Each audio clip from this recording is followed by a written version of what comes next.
My friend, what we're going to talk about is the baritone ukulele. Much like the 6-string guitar, it just doesn't have the E and the A string. The name of these strings are the 1-string, 2-string, 3-string, and 4-string, named accordingly to have a D, G, B, which is a G major, and then the last string, an E, would make that a G6. When we play our 3rd finger on the 3rd fret of that high E, we achieve E, E sharp, E double sharp, E triple sharp. There is no E triple sharp. E, F, F sharp, G. Kaboom! Now we have 4 strings playing 3 notes. One of them is doubled. It's going to be this G note. It's a P8, right?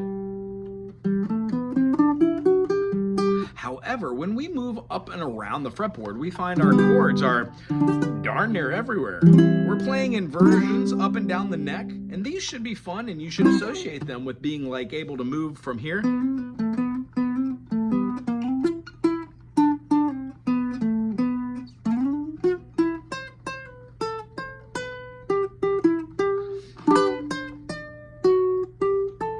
When you go from one point to the other, and you can have some of these scale preferences that we do, all the scales are the same, but learning them in a different place allows you to solo and to hear harmonies and tertiary movements, which are lots of fun. So today what we're going to be talking about in this series is that if we move some of these harmonies and then we move some of these individual plucked notes as inversions, and we start playing, what we want to do is have rhythms that work with those. A lot of people have broken rhythms here on their strumming hand, and here's a great way that you could learn how to do it for yourself. Now, this is boring. Those of you who do not want to get better at rhythm, you should probably turn this right now and go watch something that's fun. This is going to be boring. However, if you do it every day for 5 minutes, every day, until you just got rhythm, I got rhythm, you will get this. Follow me here. Play any chord that you know. Let's try to avoid this 1-finger chord because it doesn't really make sense when we're talking about it. How about the C major?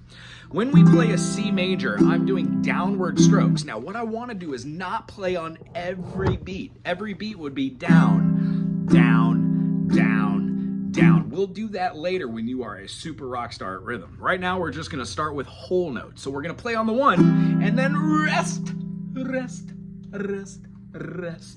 The idea here is that you are going to move these other fingers from your 1st and your 2nd finger to your 2nd and your 3rd finger while strumming. Now watch this. When we say 1 and 2 and 3 and rest and 1 and 2 and rest.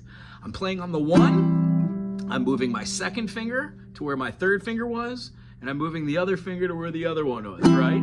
So each time that I come down on that 1 beat, my fingers have moved.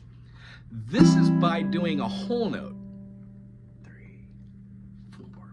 When you move this rhythm over here to going up and down as half notes, meaning you're gonna play on the 1 and the 3, 1, 2, 3, 4. What happens is the fingers that you move back and forth like this start to move a little faster. And not only do they just layer faster, but when you move to that whole quarter note thing, they move in one felt swoop. They stop doing a pop, pop, rest, and they do a doot, doot, doot, doot, doot, doot, doot, doot, dare I say? Yeah, you can even play it with your 3 and 4 finger. This just helps you get stronger and play bar chords up and down. Helps you play bar chords up and down the neck.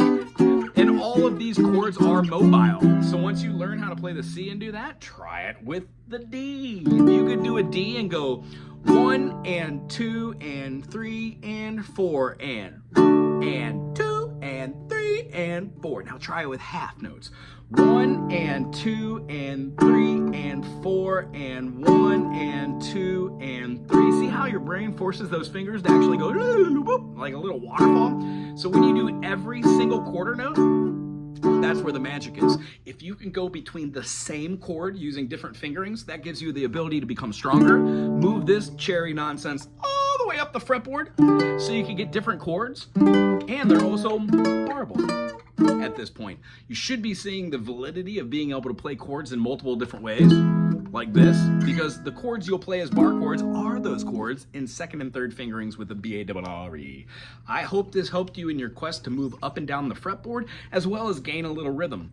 Dare I say, when you do eighth notes, like, you can keep the same chord going without even missing a beat. Yeah.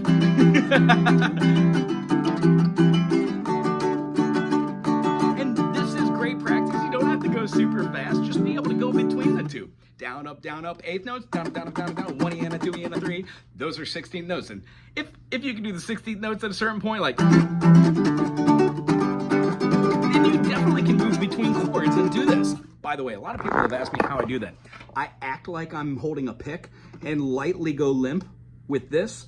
The process of doing this up and down, and then letting your hand go a little limp, and then rake picking like a figure 8, an infinity sign, thumb pulls up, pointer finger goes down. It's a light brushing. Start off like this. It's called ostinato strumming, and it will help you on your adventure. I do hope this helped today. If it does, subscribe, thumbs up, put something cool in the comment section. We'll see you soon.